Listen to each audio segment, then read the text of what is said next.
خواتین و حضرات، سب سے پہلے تو میں اس بات کی وضاحت کر دوں کہ میں کوئی عالم نہیں ہوں بلکہ ایک طالب علم ہوں، لیکن یہ کہ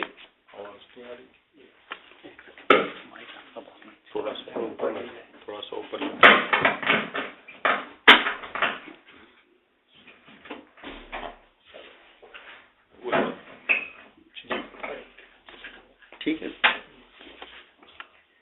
تو یہ کہ میں کوئی عالم نہیں ہوں بلکہ ایک طالب علم ہوں، کچھ تھوڑا بہت مطالعہ کرتا رہتا ہوں، بعض اسلاف کی جوتیاں سیدھی کرنے کی سعادت نصیب ہوئی ہے، بعض علماء کرام کے ساتھ صحبت رہی ہے، اور اللہ تعالیٰ نے سب کی طرح مجھے بھی ایک سوچتا ہوا، سوچنے والا، سمجھنے والا ذہن دیا ہے۔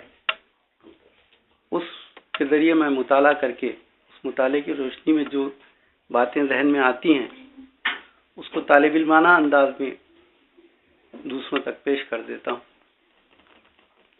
اس لیے میں انتہائی عاجزی کے ساتھ یہ کہنا چاہتا ہوں کہ میرا صرف خاندان سے تعلق علماء سے ہے، لیکن میں خود کوئی عالم نہیں ہوں۔ اللہ تعالیٰ نے صرف انسان ہی ایک ایسی مخلوق ہے جس کو عقل سے نوازا ہے۔ دو خصوصیات ایسی ہیں انسان میں جس کی وجہ سے وہ افضل المخلوق کہلایا، ایک تو نطق یعنی بولنے کی طاقت، اور ایک عقل سیکھنے اور سمجھنے کی طاقت اس کو دی ہے۔ اور غور فرمائیں تو یہ اس دنیا میں جو ہمارا امتحان لیا جا رہا ہے، یا اس کے بعد مرنے کے بعد قبر میں جو امتحان ہے، یا آخرت میں جو کچھ بھی ہونے والا ہے، اس سب کا تعلق، وہ سارا کھیل صرف علم کا ہے۔ اگر علم نہ ہو تو اس میں سے کچھ بھی نہیں ہوگا۔ یہی وجہ ہے کہ ہم دیکھتے ہیں کہ ایک فاتر العقل یا پاگل شخص کے اوپر کسی بھی شریعت کا اطلاق، کسی بھی حکم کا اطلاق نہیں ہوتا۔ وہ اگر اس حالت میں ختم ہو جائے تو اس کے لیے جہنم نہیں ہے، کیونکہ شریعت کا اطلاق ہی نہیں ہے اس پہ۔ یا بچہ جو ابھی بلوغت تک نہیں پہنچا ہے، اس پر بھی شریعت کا اطلاق نہیں ہے، وہ بھی اگر اس حالت میں ختم ہو جاتا ہے تو اس کے لیے بھی جہنم نہیں ہے۔ یا ایک سوتا ہوا شخص کہ جس کی عقل اس وقت کام نہیں کر رہی ہے، اس سونے میں اس کے ساتھ کوئی ایسا بات ہو جائے تو اس پر بھی شریعت کا اطلاق نہیں ہوتا۔ تو سب پورا کھیل جو ہے یہ عقل کا ہے۔ اس کا مطلب یہ ہے کہ اللہ تعالیٰ کی سب سے بڑی نعمت جو ہے، جس کی بنیاد پر ہمیں جنت یا جہنم کا مستحق قرار دیا جائے گا، وہ عقل ہے۔ اب اس عقل کو اگر ہم استعمال نہ کریں دین کے سلسلے میں یا دنیا کے سلسلے میں تو یہ ناشکری ہوگی۔ تو اس لیے بہت ضروری ہے کہ ہم عقل کا استعمال دین کے سلسلے میں بھی کریں۔ اسلام واحد دین ہے کہ جو یہ کبھی نہیں کہتا کہ آپ اندھا عقیدہ رکھیں، بلائنڈ بلیف میں یقین نہیں کرتا۔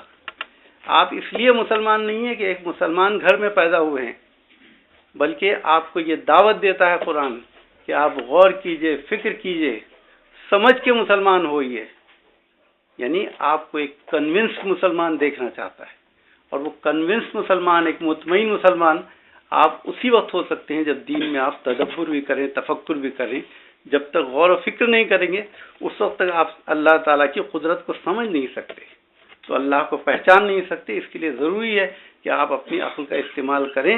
اگر ہم اس عقل کا استعمال نہیں کرتے تو اس کا مطلب ہے ہم کفران نعمت کر رہے ہیں کہ اللہ تعالیٰ نے ایک بڑی نعمت ہم کو دی تھی، اور اتنی بڑی نعمت جس کا ہم ساری زندگی شکر ادا کریں تو کم ہے، لیکن ہم اس کا استعمال دین کے سلسلے میں کر رہے ہیں، نہ دنیا کے سلسلے میں۔ لیکن دنیا کے سلسلے میں تو ہم پھر بھی بہت استعمال کرتے ہیں۔ دین کے سلسلے میں ہم دوسری قوموں کی طرح بلائنڈ بلیف میں یقین کرنے لگے، یعنی اندھا اعتقاد کہ چونکہ ہم مسلمان گھرانوں میں پیدا ہوئے ہیں تو اس لیے اللہ ایک ہے تو اللہ کو ایک مان لو، رسول اللہ ہے تو رسول اللہ کا مان لو، قرآن ہے تو قرآن کو مان لو۔ نہیں، آپ غور کیجئے کہ اللہ اگر ایک ہے تو کیوں ہے؟ کیا دو ہو سکتے ہیں، چار ہو سکتے ہیں؟ تو ایک انتہا تو یہ ہے کہ اللہ کے وجود کا ہی انکار کر دیا جائے، یہ ایک انتہا ہے۔ اور دوسری انتہا یہ ہے کہ اللہ کو 2 4 3 5 7 لاکھ کروڑ مان لیا جائے. تو یہ دو انتہائیں ہیں. اسلام اعتدال کا نام ہے. اعتدال یہ ہے کہ اللہ ایک ہے، یہ ہماری عقل بتاتی ہے. اسی طرح سے قرآن کو سمجھیے، اسی طرح سے رسالت کو، آخرت کو سمجھیے. تو یہ کہ یہ سب چیزیں ہمیں صرف اور صرف عقل کے استعمال سے ملتی ہیں. اسی لیے دیکھیے قرآن شریف میں جگہ جگہ آپ کو حکم دیا گیا، فرمایا گیا کہ فانظروا کیف بدأ الخلق. آپ یہ دیکھیے کہ اللہ تعالیٰ نے تخلیق کیسے کی ہے. تخلیق سب سے زیادہ کمپلیکیٹڈ، سب سے زیادہ کمپلیکس عمل ہے، سب سے زیادہ مشکل عمل ہے کہ جہاں عقل عاجز آ جاتی ہے. ہم ایک مچھر نہیں بنا سکتے، ایک مکھی نہیں بنا سکتے. تو جو دوسری اعلیٰ مخلوقات ہیں، جب ان کو دیکھیں گے، ان پہ غور کریں گے، جو غور کرنے کا حکم خود قرآن شریف دے رہا ہے، تو پھر ہماری عقل عاجز ہوگی کہ یقیناً یہ کام جو ہے صرف اللہ کا ہے، اللہ کے سوا اس کام کو کوئی نہیں کر سکتا. تو ہر عمل کے لیے عقل ضروری ہے اور عقل کے استعمال کے لیے علم ضروری ہے. اب یہ ہمیں ہوتا ہے کہ اگر ہم عقل کا استعمال کریں تو ایک جاہل آدمی عقل کا استعمال نہیں کر سکتا. اس کے لیے علم ضروری ہوتا ہے. اور علم جو ہے ہمیں یہ بتاتا ہے کہ کوئی بات آپ کے سامنے ہو، کوئی چیز آپ کے سامنے ہو، تو اس کا تجزیہ کیسے کیا جائے، اس کو انالائز کیسے کیا جائے. اس انالیسس کے لیے، اس تجزیے کے لیے آپ کو علم کی ضرورت ہے. بدقسمتی سے جیسے کہ ابھی ہمارے بھائی نے فرمایا کہ ہم نے علم جو تھا ان کو 2 خانوں میں تقسیم کر دیا. حقیقت یہ ہے کہ اسلام نے علم کو صرف دو خانوں میں تقسیم کیا ہے. وہ یہ نہیں ہے دینی و دنیاوی علم، وہ صرف یہ تقسیم ہے کہ ایک علم نافع ہے، ایک غیر نافع ہے. اللہ تعالیٰ نے اور اللہ کے رسول نے جو تقسیم فرمائی ہے وہ نافع اور غیر نافع کی فرمائی ہے. ایک علم وہ ہے جس سے انسان دنیا میں بھی خیر حاصل کرتا ہے اور آخرت میں بھی خیر حاصل کرتا ہے، وہ علم نافع ہے. چاہے آپ اس کو علم دین کہہ لیجئے، چاہے آپ اسے دنیا کے علوم کہہ لیجئے، لیکن نافع علوم جو ہیں وہ نافع ہیں. اور جو غیر نافع ہیں، جو شیطانی علوم ہیں، ان سے منع کر دیا گیا. جیسا کہ رسول اللہ صلی اللہ علیہ وسلم فرمایا کہ من اقتبس شعبۃ من النجوم اقتبس شعبۃ من السحر. جس نے نجوم کا کوئی شعبہ اختیار کیا، اس نے ایسا ہی ہے جیسے سحر یا جادو ٹونے کا کوئی علم حاصل کیا، جو شیطانی علم ہے. تو شیطانی علوم سے ہمیں صرف منع کر دیا گیا، لیکن جو علوم دوسرے نافع علوم ہیں اس میں کوئی پابندی نہیں کی کہ یہ اچھا ہے یا برا ہے. تمام علوم مباح ہیں، آپ جتنا چاہے حاصل کر سکتے ہیں. بلکہ حقیقت یہ ہے کہ خیر القرون میں اور اس کے بعد کے ابتدائی دور کے اندر ہم دیکھتے ہیں کہ جو ایک اچھا مفسر یا محدث ہوتا تھا وہ اچھا انجینئر بھی ہوتا تھا، ایک اچھا ڈاکٹر بھی ہوتا تھا، اچھا طبیب بھی ہوتا تھا. یہ تقسیم بعد میں آئی ہمارے قوم کے اندر، جس سے ہمیں سب سے زیادہ نقصان پہنچا کہ ہم نے دین کے 2 شعبے، علم نافع کو 2 شعبوں میں تقسیم کر دیا، ایک دینی اور ایک اخروی علوم. اور اس کا نتیجہ یہی ہوا کہ جیسے بھائی صاحب نے فرمایا کہ جو لوگ مدارس میں چلے گئے وہ عصری علوم سے اس طرح کٹ گئے کہ انہیں دنیا کا پتہ ہی نہیں ہے کیا ہو رہا ہے. اور جو لوگ اسکولوں اور کالجوں میں، یونیورسٹی میں بچے تعلیم حاصل کر رہے ہیں وہ دین سے بالکل کٹ گئے. تو اس تقسیم سے پوری ملت کو نقصان پہنچا ہے. اور آج ضرورت اس بات کی ہے کہ اس تفریق کو ہم ختم کر دیں. تمام علوم نافع ہیں. اب اس سلسلے میں ایک حدیث شریف ہے کہ طلب العلم فریضۃ علی کل مسلم. یہاں لفظ مسلم استعمال ہوا، اس کا مطلب یہ ہے کہ یہ مرد اور عورت دونوں پر فرض کیا گیا ہے، صرف مردوں کی تخصیص نہیں ہے، دونوں پر فرض کیا ہے. تو اس پر علماء میں بہت بحث ہوئی کہ آخر یہاں علم سے مراد کیا ہے. کیا علم دین مراد ہے یا علم دنیا بھی اس کے اندر آ گئے. پھر تقریباً 20 سے زیادہ اس میں رائے موجود ہیں کہ علم دین اگر ہے تو کون سا علم. کوئی کہتا ہے قرآن کا علم، کوئی کہتا ہے تفسیر کا علم فرض ہے، کوئی کہتا ہے حدیث کا علم فرض ہے، کوئی تاریخ کا علم کہتا ہے. غرض مختلف رائے موجود ہیں. ہمارے جو امام غزالی ہیں، جن کی مارکۃ العراء کتاب احیاء العلوم آپ میں سے اکثر نے پڑھی ہوگی، اس میں انہوں نے تقریباً 200 صفحات میں پہلی جلد کے اندر علم پر بحث کی ہے. اور اس کے اندر یہ سوال اٹھایا ہے اور انہوں نے یہ لکھا ہے کہ 20 سے زیادہ اس میں رائے موجود تھی کہ اس سے مقصد کیا ہے. تو انہوں نے بھی یہ سوال اٹھایا اور اس کے بعد جو رائے پیش کی ہے وہ سب سے زیادہ صحیح رائے رکھتی ہے. انہوں نے کہا کہ رسول اللہ صلی اللہ علیہ وسلم کی آمد کا مقصد یہ تھا کہ ہمیں اسلام کی طرف لے کے آئیں، ہمیں مسلمان بنائیں، اور پھر اس طرح سے ہمیں مسلمان بنائیں کہ ہمارا خاتمہ ایمان پر ہو۔ تو مسلمان ہونے یا خاتمے تک کے لیے ضروری ہے کہ اسلام کے جو 5 ارکان ہیں ان کے علوم ہمارے پاس ہوں۔ توحید و رسالت، اس کے بارے میں یعنی ایمان کے بارے میں علم ہو ہمیں، اس کے بعد نماز کے بارے میں علم ہو، اس کے بعد روزے کے بارے میں علم ہو، زکوٰۃ کے بارے میں، حج کے بارے میں۔ یہ 5 چیزیں ایسی ہیں کہ جن کا علم حاصل کرنا فرض ہے۔ تو انہوں نے کہا کہ حقیقتاً اس حدیث سے رسول اللہ صلی اللہ علیہ وسلم کا مقصد یہ ہے کہ علم دین، اور علم دین میں بھی ان 5 ارکان کے علوم حاصل کرنا ہم پر فرض کر دیے گئے ہیں۔ اس سلسلے میں مزید یہ فرماتے ہیں کہ یہ ضروری نہیں ہے کہ آپ سارے علوم حاصل کریں، صرف اتنا علم حاصل کرنا فرض ہے کہ جتنے کی آپ کو ضرورت ہے۔ دیکھیے کتنی عمدہ بات کہی انہوں نے، کہ جیسے قرآن شریف میں بھی کہا ہے کہ لا یکلف اللہ نفسا الا وسعہا، کہ جتنے کی وسعت ہے آپ میں، جتنے کی برداشت ہے، اس سے زیادہ کہ اللہ تعالیٰ آپ سے امتحان ہی نہیں لیتے۔ تو یہ کیسے ممکن ہے کہ آپ کے اوپر ایک اتنے سارے علوم فرض کر دی جائیں کہ اس کا مطلب ہے کہ ہر ایک جا کے مدرسے میں بیٹھ جائے اور مدرسے میں علوم حاصل کرے؟ نہیں، انہوں نے کہا کہ جتنے کی آپ کو ضرورت ہے صرف اتنا علم حاصل کرنا آپ پر فرض ہے۔ اور بڑی اچھی مثال دی انہوں نے کہ مثال کے طور پہ آج صبح کوئی شخص مسلمان ہو جاتا ہے، اور فرض کیجئے کہ 11 بجے کے قریب وہ مسلمان ہوا، 12:30 بجے ظہر ہوگی تو ظہر کی نماز اس کو 1.5 گھنٹے بعد پڑھنی ہے۔ تو اس 1.5 گھنٹے میں اگر وہ کسی مدرسے میں جا کے داخلہ لے لیتا ہے اور 10 سال بعد عالم بن کر نکلتا ہے تو اس نے اس حدیث پر عمل نہیں کیا، بلکہ اس کے لیے فرض یہ ہے کہ وہ اس 1.5 گھنٹے کے اندر نماز کے بارے میں معلومات حاصل کر لے، کیونکہ 1.5 گھنٹے بعد اس کو نماز پڑھنی ہے، کہ نماز کس طرح سے ادا کی جاتی ہے، کتنے وقت کی ہے، کیا طریقہ ہے اس کا، کیا ضروریات ہیں، کتنے فرائض ہیں، کتنے سنن واجبات ہیں۔ یہ صرف علم حاصل کرنا اس پہ فرض ہے۔ اب چونکہ نماز کے لیے ضروری ہے کہ آپ وضو بھی کریں یا طہارت بھی ہو، پاکی بھی ہو، تو طہارت کا طریقہ جو ہے، یہ طہارت کیا چیز ہے، اس کے متعلق علم حاصل کرنا اس پہ فرض ہو گیا، کہ وہ یہ معلوم کرے کہ طہارت کیسے ہوتی ہے، غسل کیسے ہوتا ہے، وضو کیسے ہوتی ہے۔ اس کے بعد آپ فرض کیجئے کہ یہ یکم شعبان کو مسلمان ہوا ہے، تو 1 مہینے کے بعد اس کو روزے رکھنے ہیں۔ تو ان 1 مہینوں کے اوپر اس کے اوپر جو فرض ہوا علم، وہ روزوں کا علم حاصل کرنا فرض ہوا۔ اس وقت اگر وہ زکوٰۃ کے مسائل سیکھے گا تو اس کا مطلب ہے کہ اس نے اس حدیث پر عمل نہیں کیا۔ اس کے لیے فرض جو ہے وہ صرف یہ ہے کہ وہ روزوں کے متعلق علوم حاصل کرے۔ اسی طرح اگر 2 مہینے اور 10 دن کے بعد پھر حج ہے، اور وہ حج کرنے کا ارادہ رکھتا ہے اور حج کر سکتا ہے، تو ان 2 مہینے اور 10 دن کے اندر وہ حج کے تمام مسائل کا جاننا اس کے لیے فرض ہو گیا۔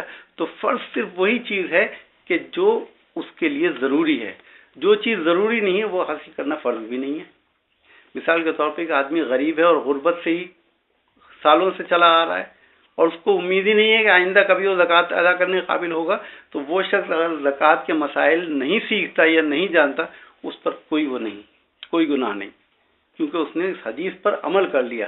اس کو نماز پڑھنی ہے، نماز کے علوم حاصل کر لیے، روزہ رکھنا ہے، روزے کے علوم حاصل کر لیے، زکوٰۃ اس کے لیے نہیں ہے، حج اس کے لیے نہیں ہے، ان دونوں کے مسائل اس نے نہیں سیکھے۔ تو کتنا آسان بنا دیا انہوں نے کہ جس چیز کو آپ جو چیز فرض کی ہے وہ وہی چیز ہے کہ جو آپ کے لیے ضروری ہے، جو چیز ضروری نہیں ہے وہ سمجھیے کہ اس علم کے سلسلے میں، علم نافع کے سلسلے میں حضرت قاری طیب صاحب رحمۃ اللہ علیہ نے بڑی عجیب بات کہی تھی۔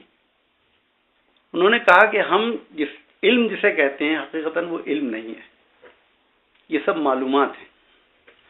ان تمام معلومات میں چاہے وہ قرآن کی ہو، حدیث کی ہو، سائنس کی ہو، فقہ کی ہو، اکنامکس کی ہو، کسی بھی کی ہو، یہ سب معلومات ہیں۔ اس میں سے علم صرف وہ ہے جس سے معرفت الہی حاصل ہوتا ہے۔ جس چیز سے آپ کو معرفت الہی حاصل ہو جائے، جس چیز سے آپ اللہ کو پہچان لیں گے، وہ چیز حقیقتاً علم ہوتا ہے۔ باقی سب معلومات ہیں۔ یہ ایسا ہی ہے جیسے آپ کے کمپیوٹر میں ڈیٹا ہوتا ہے، اس ڈیٹا کی کوئی حیثیت نہیں، کوئی ویلیو نہیں ہے اس کی، وہ موجود ہے، لاکھوں کروڑوں کتابیں موجود ہیں کمپیوٹر کے اندر۔ جس علم کی آپ کو جس چیز کی ضرورت ہوتی ہے، آپ اس کو نکالتے ہیں کمپیوٹر سے، اس کو اینالائز کر کے ڈیٹا کو نالج میں تبدیل کرتے ہیں۔ یہ D2K کہلاتا ہے، یعنی ڈیٹا ٹو نالج۔ یہ پروسیس جو ہے یہ اس چیز کو علم بناتا ہے۔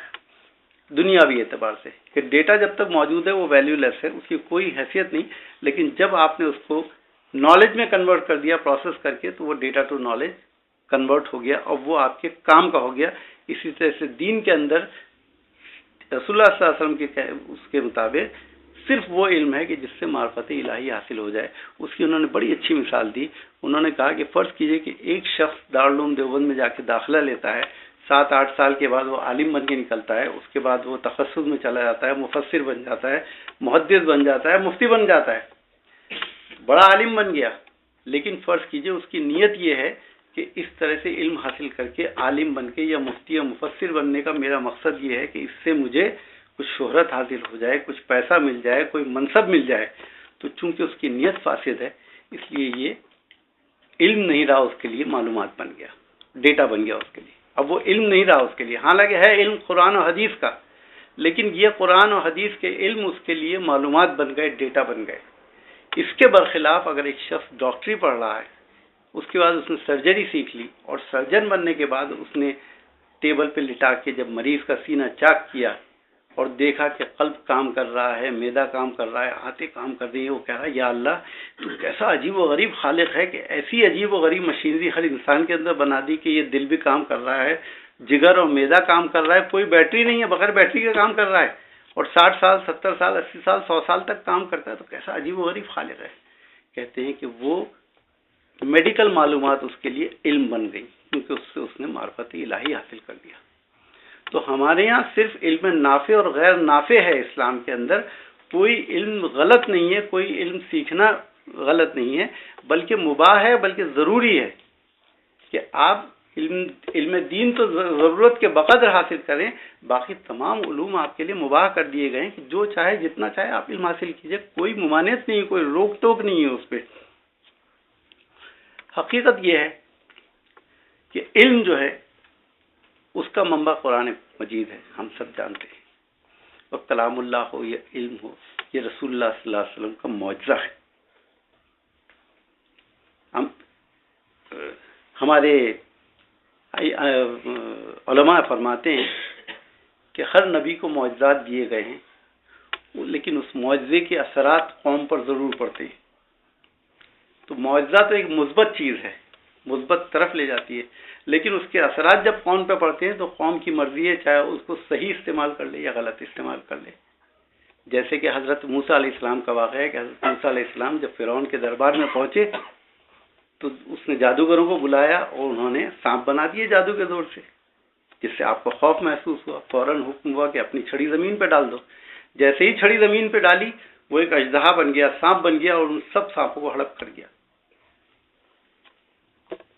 جو جادوگروں نے کیا تھا وہ جادو تھا، لیکن یہاں وہ حقیقتاً ایک سانپ بن گیا تھا کیونکہ اللہ کے حکم سے ہوا تھا۔ مطلب کسی چیز کی نوعیت کو بدل دینا، کیفیت کو بدل دینا، یہ تھا ان کا معجزہ کہ ایک لکڑی ہے اس کی کیفیت کو بدل دیا کہ اب وہ لکڑی نہیں رہی، یہ بن گئی۔ آپ دیکھیے کہ ان کی قوم میں ان معجزات کے کس طرح سے اثر آتا ہے کہ جب ان کو حکم ہوا ان کی قوم کو کہ تم سبت کے روز، سنیچر کے روز مچھلیوں کا شکار مت کرنا، اور اس کے بعد اللہ تعالیٰ نے ان کا امتحان لیا کہ اسی دن خوب مچھلیاں آ جاتی تھی۔ تو انہوں نے اپنی عقل کا استعمال کیا، عقل تو دی تھی اللہ نے، لیکن دیکھیے اس کا منفی استعمال کیا کہ انہوں نے گڑھے بنا لیے تاکہ جب مچھلیاں پانی کے ساتھ آئیں تو ان گڑھوں کے اندر آ جائیں، پانی اتر جائے گا، گڑھوں کے اندر مچھلیاں موجود ہیں، آج سبت کا دن ہے، آج ہم نہیں پکڑتے، کل اتوار کے روز ہم نکال کے کھائیں گے اور بیچیں گے بھی۔ یہ اللہ کے حکم کے ساتھ مذاق ہے۔ کیفیت بدل دینا یہ تو نبی کا معجزہ تھا اور اس کے اثرات ان تک آئے، اس چیز کو بدل دیتے ہیں یہ لوگ، کیفیت کو بدل دیتے ہیں، اس میں یہ ماہر ہیں، لیکن یہ کہ اس کو غلط استعمال کرتے ہیں۔ یہ جیسے نبی کریم صلی اللہ علیہ وسلم کے زمانے میں آپ جانتے ہیں کہ جب صحابہ کرام تشریف لایا کرتے تھے تو آپ سے السلام علیکم کہہ کر بات شروع کیا کرتے تھے، سلام کیا کرتے تھے۔ یہودیوں نے جب دیکھا کہ یہ مسلمان سلام کرتے ہیں، انہوں نے جا کے تھوڑی سی اس میں تبدیلی کر دی، ان کا السلام علیکم، یعنی آپ پر نعوذ باللہ موت ہے، موت کی بددعا دے رہے تھے۔ جواب میں نبی کریم صلی اللہ علیہ وسلم فرماتے تھے وعلیکم، اور تم پر بھی۔ تو یہ تو جو جواب تھا یہ تو نبی کی طرف سے تھا جس کا ظاہر ہے کہ اثر ہونا تھا، اور وہ گناہگاروں کا تھا، بددعا تھی، اس کے اثر ہونے کا کوئی سوال نہیں تھا، لیکن یہ کہ اس کیفیت کو بدل دینا کسی چیز کی، یہ اس قوم کا مزاج ہے۔ اور ہم آج بھی دیکھتے ہیں یہ چیز کہ آپ کے جیب میں پیسے ہیں، آپ 500 ریال کما رہے ہیں اور آپ جاتے ہیں خرچ کرنے کے لیے، تو آپ سوچتے ہیں میں 10-25 ریال کا یا خریدوں یا نہ خریدوں۔ اس قوم کا تو سارا کام ہی سودی کاروبار پہ چل رہا ہے، تو انہوں نے کہا یہ آدمی تو خرچ نہیں کر رہا ہے، تو انہوں نے کیا کریڈٹ کارڈ نکال دیا کہ آپ جتنا چاہے خرچ کیجئے، آپ سے کوئی پوچھنے والا نہیں ہے، آپ کو پیسے دینے ہی نہیں ہے، آپ کریڈٹ کارڈ پہ جتنا چاہے لے لیجئے۔ تو آپ بغیر سوچے سمجھے لے لیتے ہیں، کیونکہ آج تو پیسہ دینا نہیں ہے۔ جب 4-5 ہزار روپے جمع ہو گئے کریڈٹ کارڈ پہ، تو آپ کو فکر ہوئی کہ آپ کیسے ادا کریں گے؟ تو اس نے کہا کہ نہیں، آپ کو ادا کرنے کی ضرورت نہیں، آپ $1 مجھے دے دیجئے، ایک ریال مجھے دے دیجئے مہینے میں، باقی صرف سود ادا کرتے رہیے، ساری عمر آپ کو ادا نہیں کرنا ہے۔ چیز وہی ہے، اس کی کیفیت کو بدل دیا، یہ اس قوم کا مزاج ہے، اور یہ اثرات ہیں اس نبی کے معجزے کے جس کو انہوں نے غلط استعمال کیا۔ جیسے حضرت عیسیٰ علیہ السلام کا معجزہ تھا کہ کسی کوڑی کو یا کسی جزامی کو یا کسی بیمار کو ہاتھ لگاتے تھے، شفا ہو جاتی تھی۔ آپ دیکھتے ہیں اس کی قوم کا مزاج، کہ جتنا اس قوم کے مزاج نے اس فیلڈ میں کام کیا ہے کہ میڈیسن کے اندر اور علاج و معالجے کے سلسلے میں جو کام کیے انہوں نے، وہ قابل رشک ہے، وہ ہم بھی نہیں کر سکے۔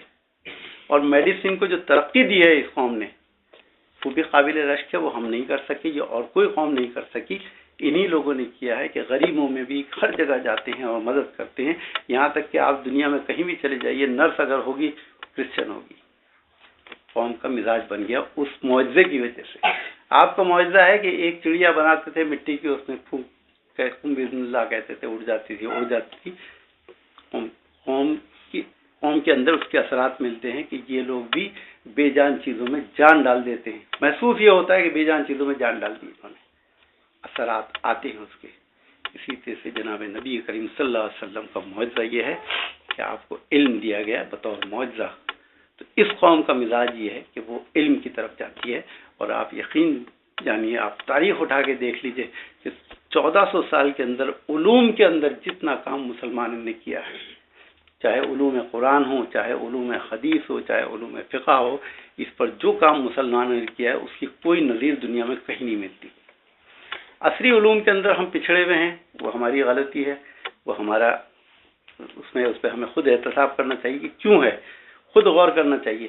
لیکن جہاں تک دینی علوم کا تعلق ہے، ان علوم کے اندر میں سمجھتا ہوں کہ مسلمانوں نے جو کام کیا ہے وہ کام آج تک کسی نے نہیں کیا۔ حتیٰ کہ جب اسپین سے مسلمانوں کو نکالا گیا، اس میں 1 کروڑ مسلمان تھے، اس میں سے 30 لاکھ افریقہ کے ساحلوں تک پہنچ گئے۔ 1 کروڑ سے 70 لاکھ مسلمان جو ہیں یا تو شہید کر دیے گئے یا ان کو کنورٹ کر لیا گیا، جو ہوا وہ پتہ نہیں، ہم تاریخ نہیں بتاتی۔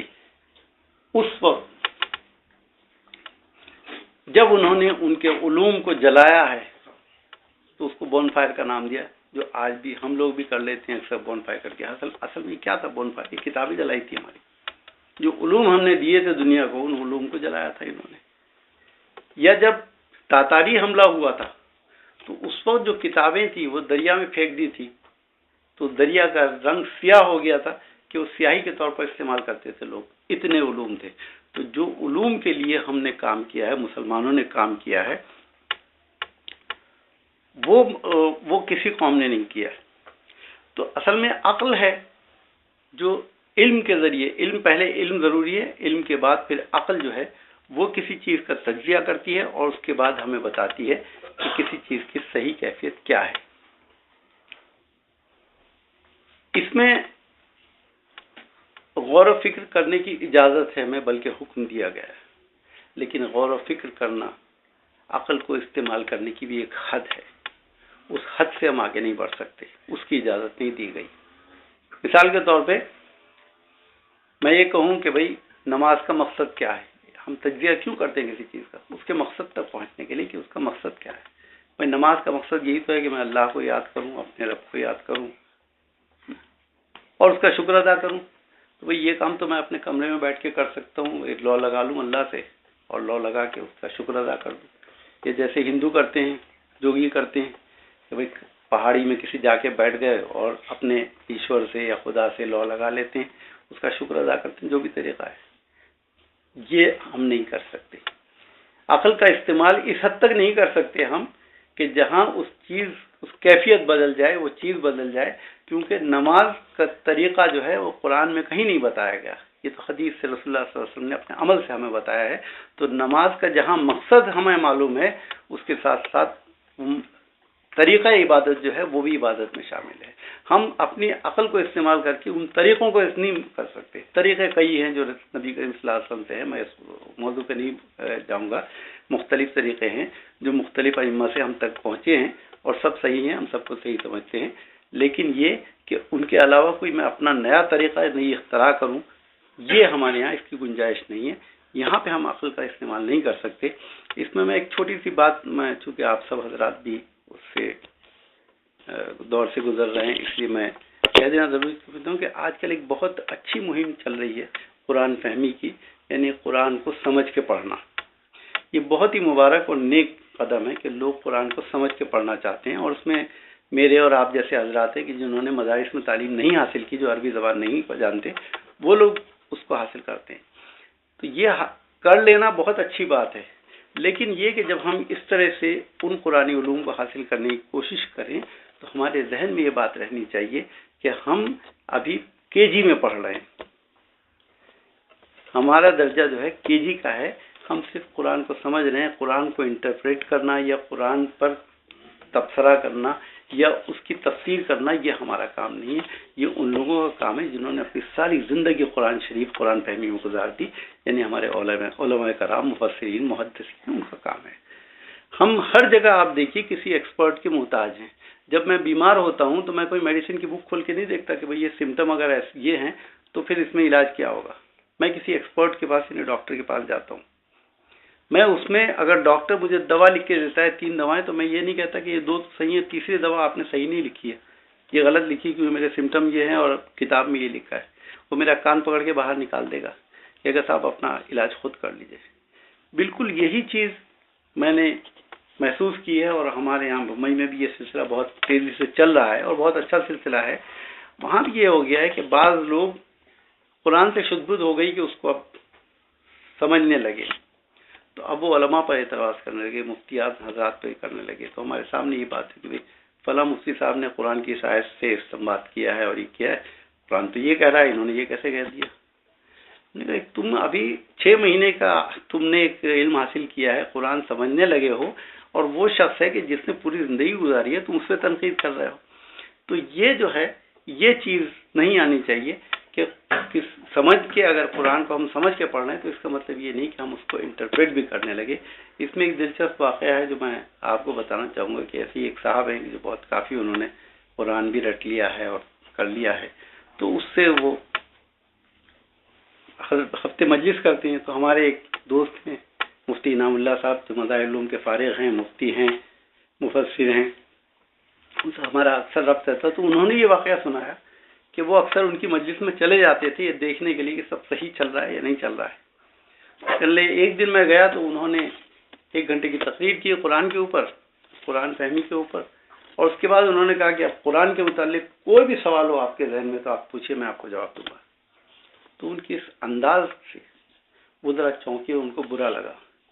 انہوں نے کہا کہ ہمارے یہاں بڑے سے بڑا مفسر، بڑے سے بڑا عالم اس کی جرات نہیں کر سکتا۔ وہ اگر کہے گا تو یہ کہے گا کہ اگر آپ کے ذہن میں کوئی سوال ہو تو آپ پوچھ سکتے ہیں، میں جواب دینے کی کوشش کروں گا۔ حالانکہ وہ عالم ہوتا ہے، پوری زندگی گزار دی اس نے، اور یہ صاحب ابھی 1-2 سال کے اندر اس قابل ہو گئے تو چیلنج کر رہے ہیں۔ وہ جانتے نہیں تھے ان کو کہ یہ مفتی ہیں اور پڑھے لکھے ہیں، عالم ہیں، تو انہوں نے کہا کہ ہم نے سوچا کہ اس کو تھوڑا سا سبق دے دیں۔ تو ہم نے ان سے کہا کہ صاحب قرآن پہ اگر ہے تو ہم ایک سوال پوچھتے ہیں آپ سے کہ اللہ تعالیٰ نے سورہ فاتحہ میں فرمایا ہے مالک یوم الدین، تو مالک ہونا تو کوئی بڑی بات نہیں ہے، یہ میں بھی موبائل کا مالک ہوں، آپ اس شرٹ کے مالک ہیں، آپ ٹوپی کے مالک ہیں، مالک ہونا کوئی بڑی بات نہیں ہے۔ اصل چیز جو ہے وہ تو بادشاہت ہے۔ اللہ تعالیٰ تو اس دن بادشاہ ہوں گے، جو چاہیں گے کریں گے، جس کو چاہیں گے بخش دیں گے، جس سے چاہیں سزا دے دیں گے، کون پوچھنے والا ہے ان کو؟ تو اللہ تعالیٰ نے یہاں ملک یوم الدین کہنا چاہیے تھا اللہ تعالیٰ کو، اللہ تعالیٰ نے مالک یوم الدین کیوں کہا ہے؟ تو وہ صاحب ذرا سوچ میں پڑ گئے۔ تو جب ختم ہو گیا جلسہ، انہوں نے جواب تو نہیں دے سکے، اس کے بعد کسی صاحب کو بھیجا کہ ذرا پوچھ کے اور انصاف سے کہ جواب کیا ہے اس کا. تو وہ آئے کہنے صاحب آپ نے سوال تو پوچھا لیکن آپ عالم لگتے ہیں. انہوں نے کہا کہ ہاں صاحب میں نے علم حاصل کیا. تو کہنے اچھا اس کا جواب کیا ہے یہ بھی بتا دیجیے. تو ان کا جواب میں نہیں دوں گا، ہمارے علماء نے، ہمارے مفسرین نے، ہمارے محدثین نے ایسی تمام آیتوں پر غور کیا ہے، قرآن کے ایک ایک لفظ پر غور کیا ہے، اور جہاں کوئی اس کے اندر اعتراض ہو سکتا ہے وہ اعتراض قائم کیا ہے اور قائم کر کے اس کا جواب دیا ہے. تو پہلے ہی یہ کام کر لیا، انتظار نہیں کیا کہ کوئی دوسرا اعتراض کرے، خود اس پر اعتراض قائم کر کے اس کے جوابات دیے ہیں. تو یہ بھی انہی میں سے ایک چیز ہے، ہمارے لیے بہت معمولی ہے، ہمیں پڑھاتے ہیں. یہ آپ کے لیے نئی چیز ہوگی. میں آپ کو بتا دوں گا اس شرط کے ساتھ کہ آپ اپنے دماغ سے خناس نکال دیجئے کہ آپ مفسر قرآن ہو گئے یا قرآن کے آپ اتھارٹی ہو گئے.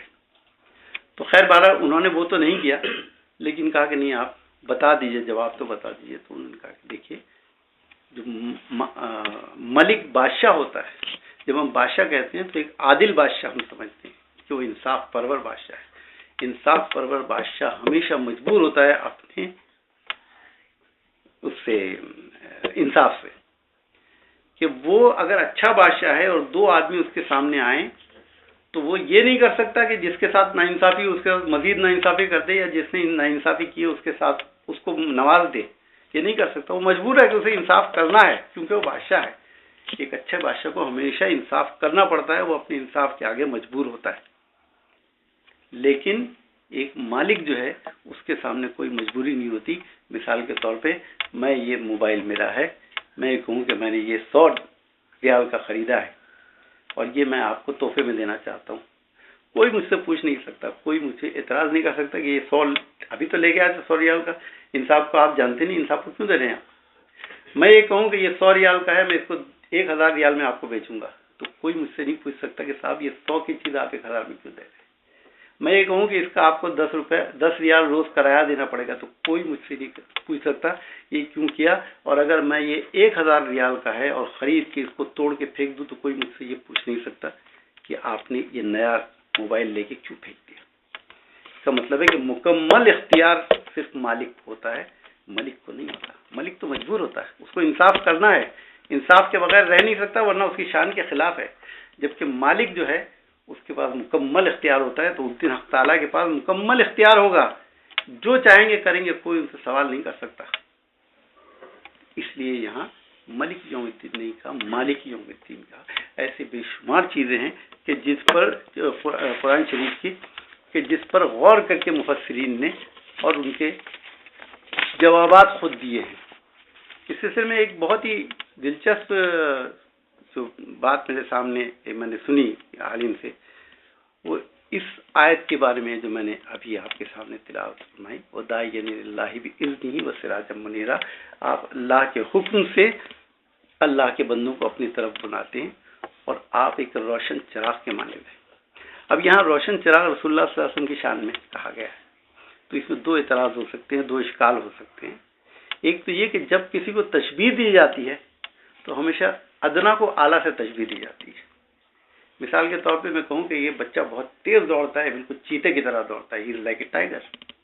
تو ٹائیگر جو چیتا ہے وہ تو 60 میل کی رفتار سے بھاگ سکتا ہے، یہ بچہ تو نہیں دوڑ سکتا. مقصد یہ ہوتا ہے کہ اس کی تکریم کرنا ہوتا ہے، اس کی عزت بچے ہی کرنا ہوتا ہے کہ اس کو اس سے کہیں زیادہ اعلیٰ سے تشبیہ دی. یا میں کہوں کہ یہ فلاں صاحب جو ہیں یہ تو ہاتھی کی طرح طاقتور ہے، تو ہاتھی وہ طاقت ہے پورا درخت اٹھا کے میلوں چل سکتا ہے. کسی انسان میں ہمت ہے کہ درخت اٹھا کے چلے. مقصد یہ ہوتا ہے کہ اعلیٰ سے تشبیہ دی جاتی ہے، تو مقصد یہ ہوتا ہے کہ اس کی تکریم، اس کی عزت ہو.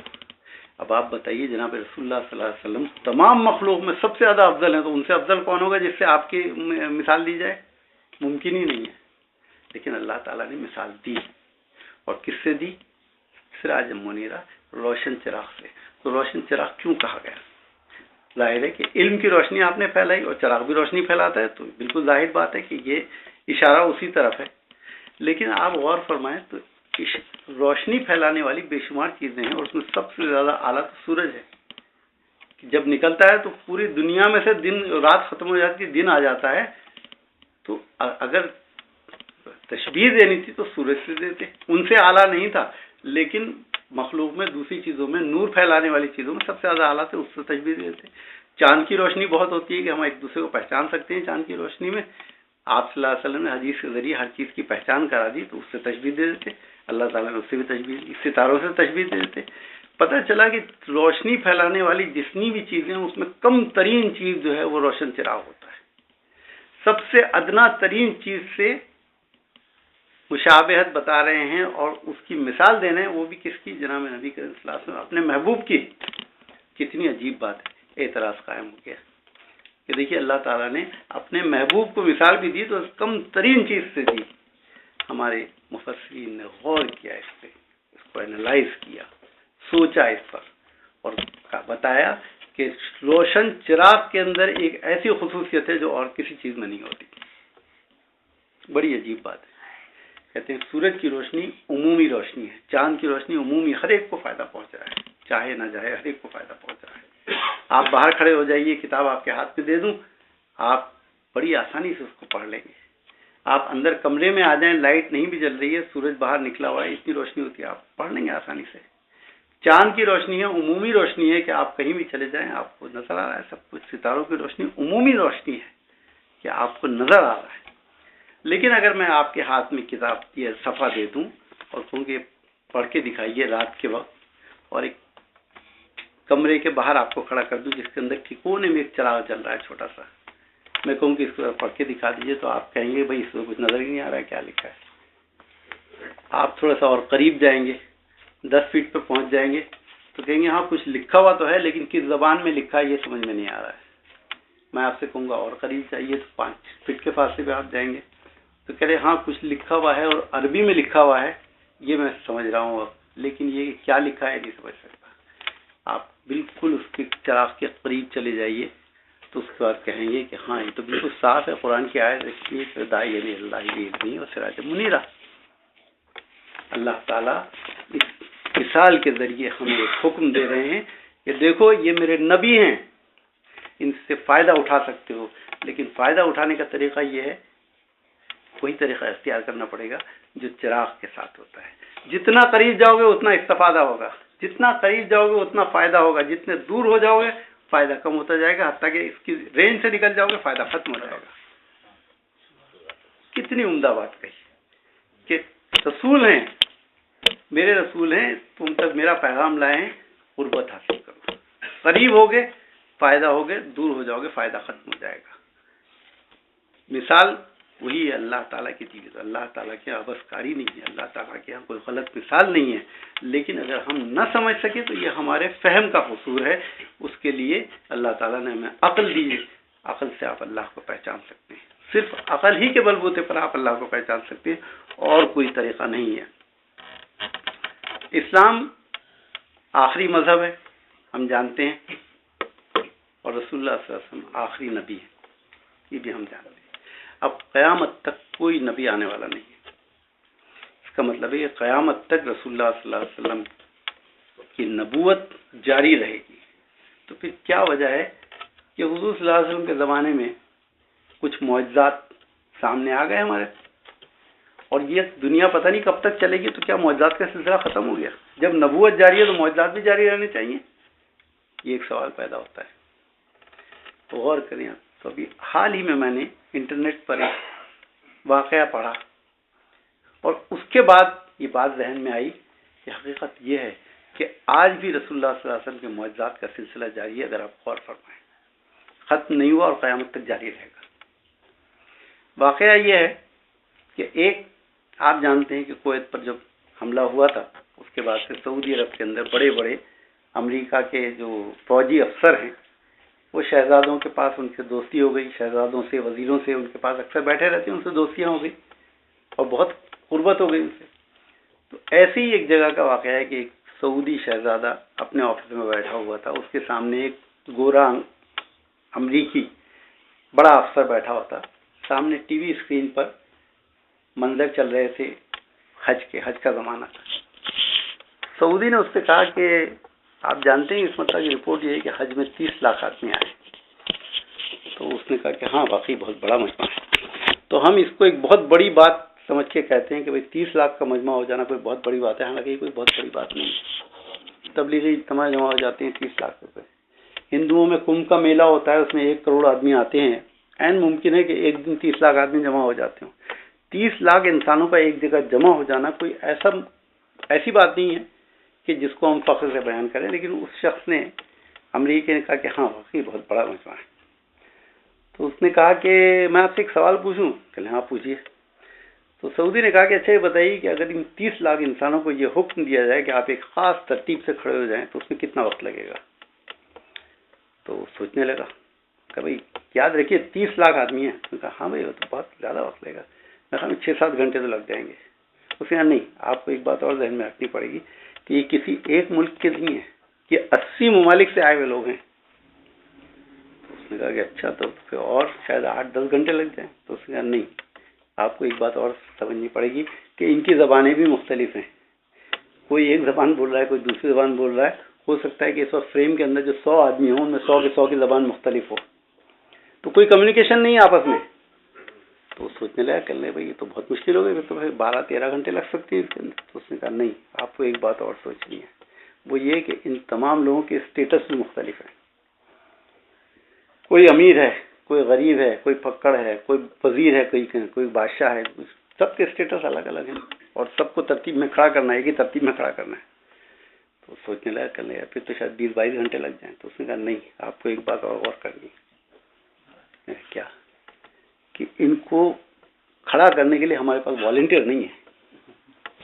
اس نے کہا او ہو، والنٹیئر بھی نہیں ہے؟ تو پھر تو شاید 24 گھنٹے بھی کم ہیں ان کے لیے، پھر تو کوئی معجزہ ہی ان کو کھڑا کر سکتا ہے۔ مسکرا کر خاموش ہو گیا۔ تو امریکی نے پوچھا کہ آپ کہنا کیا چاہتے ہیں؟ اس نے کہا میں کہنا نہیں چاہتا، میں آپ کو کچھ دکھانا چاہتا ہوں۔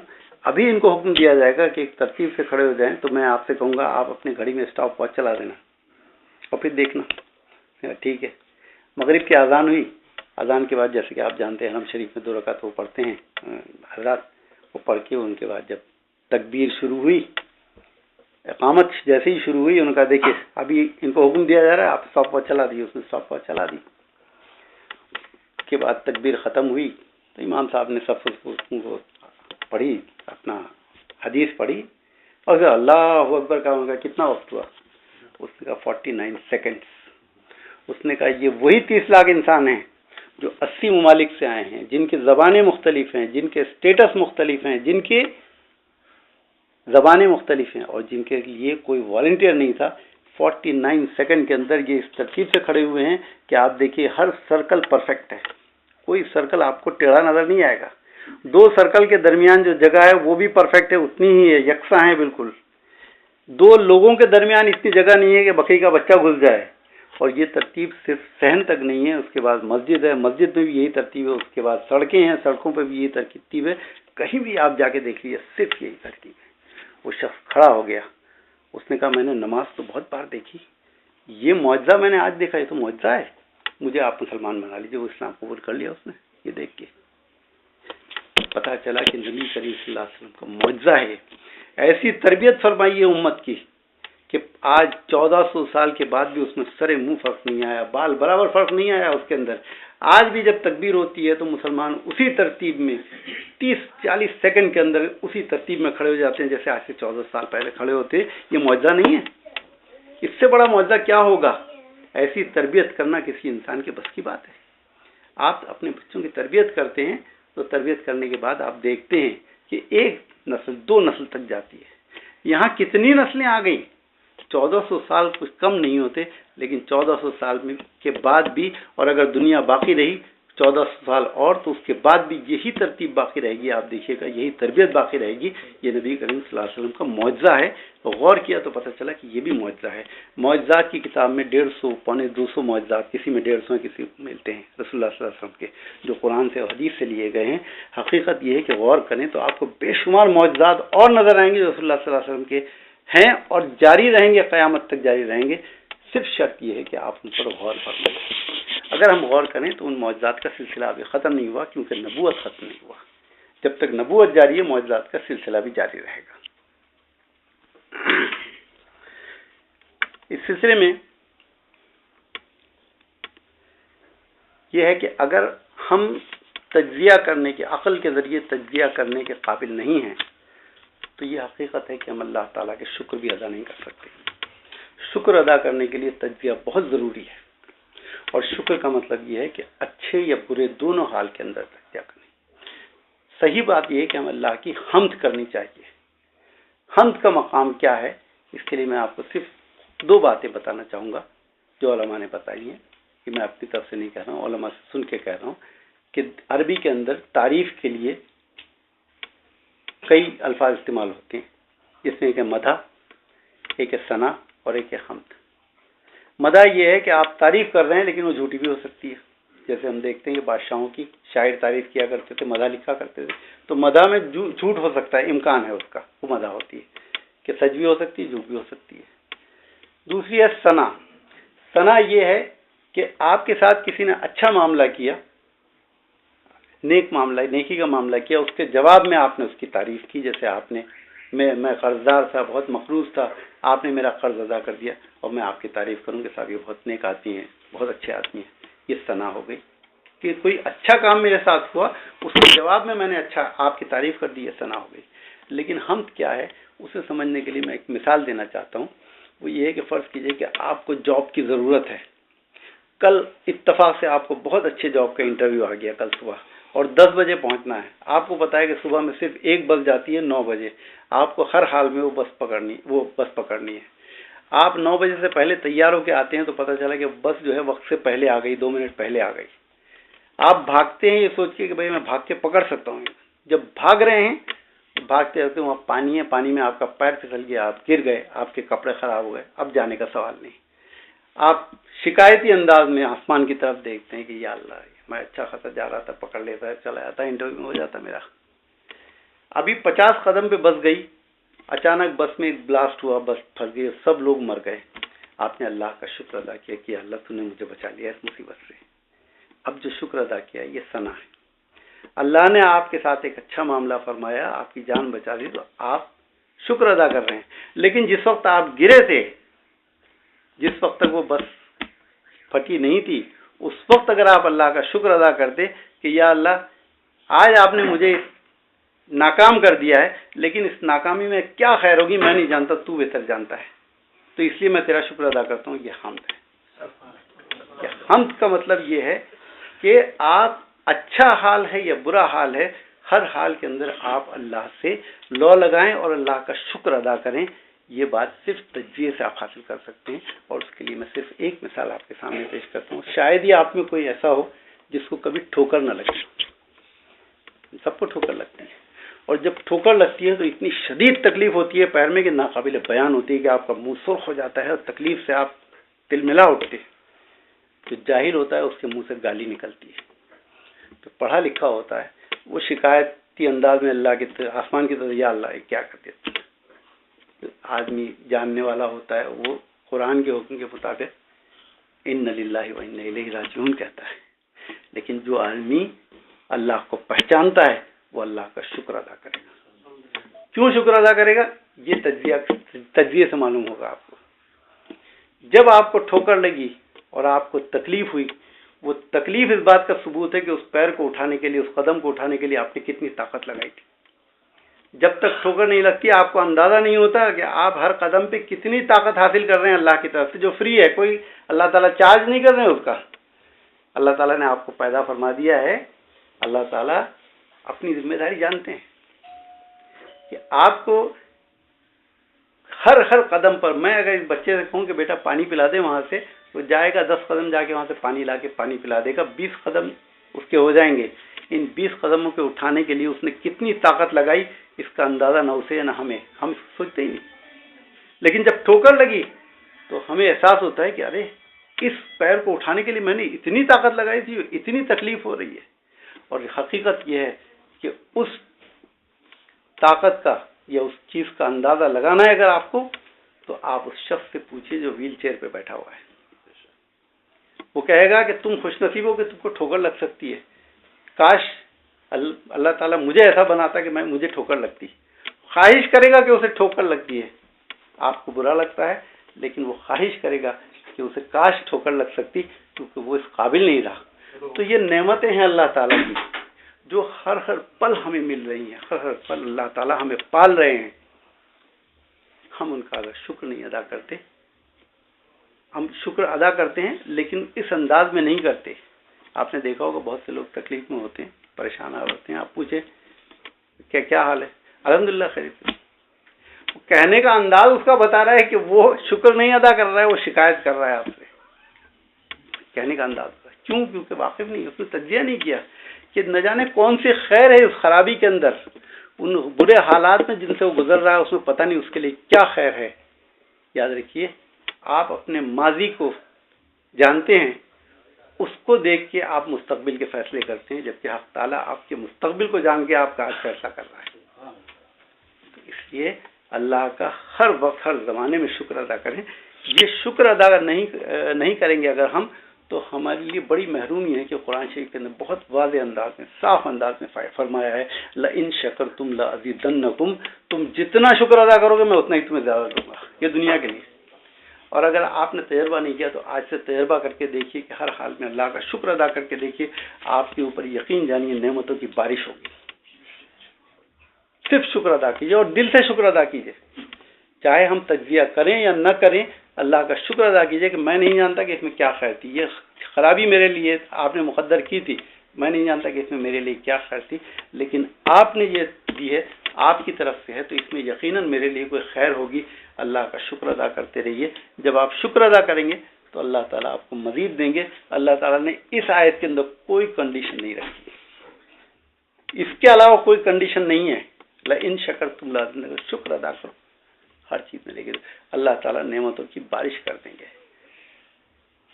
میں بس چند باتیں اسی اس میں آپ سے طالب علمان انداز میں کہی ہیں، اور دعا کرتا ہوں آپ بھی میرے حق میں دعا کیجیے کہ اللہ تعالیٰ ہم سب کو خیر و عافیت کی زندگی عطا فرمائے، ہمیں علم میں تفکر کی ہمیں وہ عطا فرمائے، وہ ذہن عطا فرمائے، وہ عقل عطا فرمائے کہ ہم تفکر کر سکیں، تدبر کر سکیں اور صحیح معنوں میں اللہ کا شکر ادا کریں.